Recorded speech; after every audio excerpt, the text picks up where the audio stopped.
ಎಲ್ಲರಿಗೂ ನಮಸ್ಕಾರ. Welcome to my YouTube channel. ಇನ್ನೂ ಯಾರು ಸಬ್ಸ್ಕ್ರೈಬ್ ಮಾಡಿಲ್ಲ ಪ್ಲೀಸ್ ಸಬ್ಸ್ಕ್ರೈಬ್ ಮಾಡಿ. ಇವತ್ತು ಸಾಂಬಾರು ಈರುಳ್ಳಿಯಿಂದ ಇಡ್ಲಿ ಸಾಂಬಾರು ಮಾಡೋದು ಹೇಗಂತ ನೋಡೋಣ. ಸಾಂಬಾರು ಈರುಳ್ಳಿ, ಟೊಮೆಟೊ, ಕರಿಬೇವು, ಕೊತ್ತಂಬರಿ, ಖಾರ ಪುಡಿ, ಜೀರಿಗೆ, ಸಾಸಿವೆ, ಅರಿಶಿನ ಪುಡಿ, ಆಮೇಲೆ ಸ್ವಲ್ಪ ಕಡಲೆ ಹಿಟ್ಟು ಕಲಿಸಿಡಬೇಕು. ಎಣ್ಣೆ, ಈ ಲೋಟದಿಂದ 1 ಲೋಟ ಬೇಳೆ, ತೊಗರಿಬೇಳೆ ಅದನ್ನು ಕುದಿಸ್ಬಿಟ್ಟು ಈ ಥರ ಸ್ಮ್ಯಾಶ್ ಮಾಡಿ ಇಟ್ಕೋಬೇಕು. ಇವಾಗ ಒಗ್ಗರಣೆ ಮಾಡೋಣ.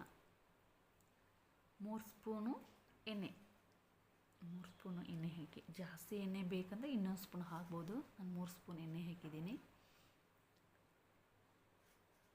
ಎಣ್ಣೆ ಕಾದ ತಕ್ಷಣ 1 ಸ್ಪೂನು ಸಾಸಿವೆ, 1 ಸ್ಪೂನು ಜೀರಿಗೆ ಎಣ್ಣೆ ಕಾದ ತಕ್ಷಣ ಹಾಕಿ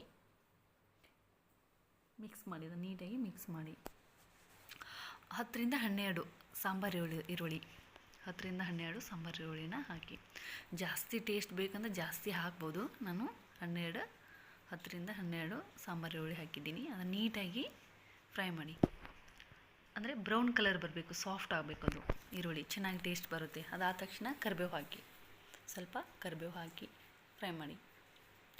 ಫುಲ್ ಸಾಫ್ಟ್ ಆಗಬೇಕದು ಈರುಳ್ಳಿ, ಹಸಿ ಇರಬಾರ್ದು, ಬ್ರೌನ್ ಕಲರ್ ಬರಬೇಕು. ಇದಾದ ತಕ್ಷಣ 2 ಟೊಮೆಟೊ, ಚಿಕ್ಕದಾಗಿದ್ದರೆ 2 ಹಾಕಿ, ದೊಡ್ಡದಿದ್ದರೆ 1 ಟೊಮೆಟೊ ಓಕೆ, ಪರವಾಗಿಲ್ಲ. ಇದು ಸಾಫ್ಟ್ ಆಗುವವರೆಗೆ ನೀಟಾಗಿ ಫ್ರೈ ಮಾಡಿ.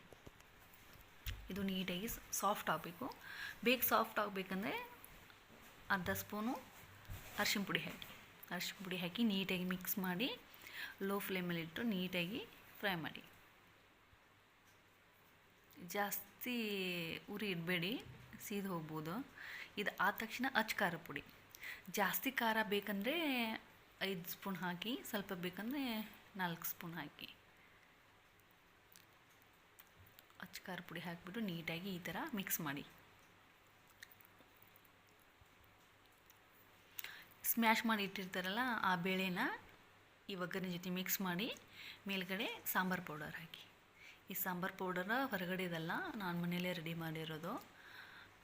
ಯಾವ ರೀತಿ ಮಾಡೋದಂತ ಮನೆಯಲ್ಲೇ ತೋರಿಸ್ತೀನಿ ನೆಕ್ಸ್ಟ್ ವಿಡಿಯೋದಲ್ಲಿ. ಸಾಂಬಾರು ಪೌಡರ್ನ ಅದನ್ನ ನೀಟಾಗಿ ಮಿಕ್ಸ್ ಮಾಡಿ.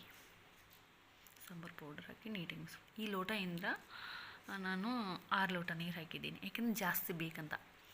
ಜಾಸ್ತಿ ತೆಳ್ಳಗೆ ಬೇಕಂದವ್ರು ಜಾಸ್ತಿ ನೀರು ಹಾಕಿ, ಕಡಿಮೆ ಬೇಕಂದವರು ಕಡಿಮೆ ಹಾಕಿ. ಇದಾದ ತಕ್ಷಣ ಕಡಲೆ ಹಿಟ್ಟು ಕಲಿಸಿಟ್ಟಿರ್ತೀವಲ್ಲ, ಕಡಲೆ ಹಿಟ್ಟನ್ನು ಅದನ್ನು ಮಿಕ್ಸ್ ಮಾಡಬೇಕು. ಕಡಲೆ ಹಿಟ್ಟು ಯಾಕೆ ಹಾಕಬೇಕಂದ್ರೆ ಟೇಸ್ಟು ಕೂಡ ಚೆನ್ನಾಗಿ ಬರುತ್ತೆ. ಆಮೇಲೆ ಬೇಳೆ ಒಂದು ಕಡೆ, ಸಾಂಬಾರು ಒಂದು ಕಡೆ ಇರುತ್ತಲ್ಲ, ಆ ಥರ ಆಗೋದಿಲ್ಲ. ನೀಟಾಗಿ ಸಾಂಬಾರು ಮಿಕ್ಸ್ ಆಗಿರುತ್ತೆ, ಚೆನ್ನಾಗಿ ಬರುತ್ತೆ. ಆದ ತಕ್ಷಣ ಹುಣಸೆ ರಸನ ಮಿಕ್ಸ್ ಮಾಡಿ, ರುಚಿಗೆ ತಕ್ಕಷ್ಟು ಉಪ್ಪು, ಆಮೇಲೆ ಇದ್ರ ಜೊತೆಗೆ ಬೆಲ್ಲ ಅಥವಾ ಸಕ್ಕರೆ.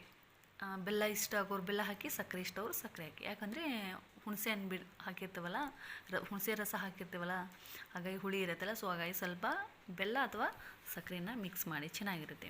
ಈ ಥರ ಕುದಿ ಬರಬೇಕು. ಕುದಿ ಬರೋರು ಚೆನ್ನಾಗಿ ಕುದಿಸಿ. ಈ ಥರ ಕುದಿ ಬಂದ ತಕ್ಷಣ ಮೇಲೆ ಸ್ವಲ್ಪ ಕೊತ್ತಂಬರಿ ಹಾಕಿ ಅದನ್ನು ನೀಟಾಗಿ ಮಿಕ್ಸ್ ಮಾಡಿ. ಈ ಕುದಿ ಬಂದ ತಕ್ಷಣ ಕೊತ್ತಂಬರಿ ಹಾಕಿ, ಅದಕ್ಕೆ ಮುಂಚೆ ಹಾಕಬೇಡಿ. ಈ ಥರ ಕುದಿ ಬರಬೇಕು, ಚೆನ್ನಾಗಿ ಕುದಿಬೇಕು ಸ್ವಲ್ಪ.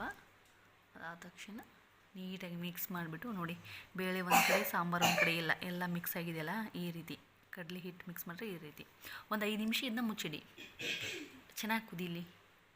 ನೋಡಿ ಈ ರೀತಿ ಕುದಿ ಬರಬೇಕು. ಚೆನ್ನಾಗಿ ಕುದ್ದಿದೆ ಆಲ್ರೆಡಿ. ಇವಾಗ ನೋಡಿ ಸಾಂಬಾರು ರೆಡಿ.